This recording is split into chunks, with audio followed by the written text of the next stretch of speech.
I'm going to pull us back to one of the marquee games. It is Chargers. It is Chiefs. It is at Arrowhead. It has an over-under of 55, and I think the Chargers live up to their end of the billing in this one. Give me over 23.5 points for the Chargers in this game, KC. Fourth in the NFL in yards, 26th in the NFL in scoring are these Los Angeles Chargers, and it all comes down to the fact that they have been bad in the red zone. 10 red zone possessions for the Chargers this year. That's tied for first in the NFL with the Buccaneers. They've turned those 10 possessions into 3 touchdowns. They have 2 turnovers in the red zone and 3 touchdowns. For comparison's sake, the Buccaneers, 7 touchdowns on their 10 trips inside their opponent's 20. And those turnovers, very fluky. One of them was a Justin Herbert interception last week where Keenan Allen fell down after the ball was already on its way to him. Another one was a sack fumble that probably should have been ruled an incomplete pass in week 1, and this one tumbles out of the end zone and ends up being a touchback for Washington. So not only turnovers, but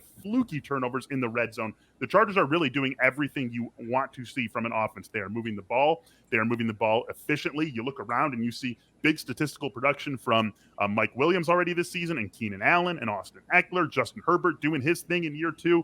It's just they're not finishing things off when they get in scoring range. I think that changes for them this week. And John Harbaugh showed us all a week ago that when you play the Chiefs, and you know what, frankly, Kevin Stefanski showed us this in week 1 also. When you go against the Chiefs, you have to go and win with the mindset, we need 30 to win.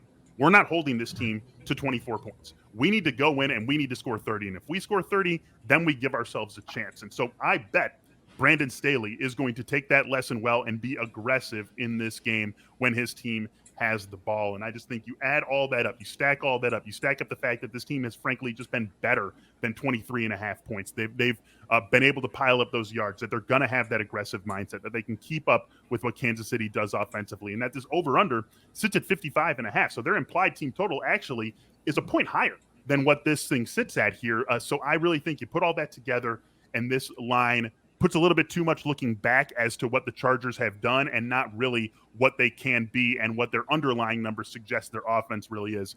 I like them getting over this number. I did a study a few years ago, and I update it every year about how teams do in shootout games, where each team scores 24 or more points. And the best offenses in NFL history, you take a couple of outliers out of the process for the best offenses in NFL history. I'm talking offenses scored 500 or more points in the season. Their record in shootout games is just barely over 500. And that's why when you have a team go into a game like this, the Chargers are going to say, we need to go ahead and turn this into a shootout. Andy Reid, that's one of the reasons that in 2019 he had the Chiefs start to run the ball more later in the year, because he realized they would fall victim to the same thing. Their record in shootout games was just as bad. They're a 500 team. Kansas City is, or maybe even a little bit worse based on their track record when they get in shootout contests. So I think, the Chargers are going to be motivated to say we have to score at least 24, just to get the shootout, and then closer to 30 to win that contest. And like you said, they're doing so near the red zone. And they got Eckler involved in the passing game last week. 0 targets in week 1. Would he catch 9 passes last week? Nine targets, 9 catches. It's incredible.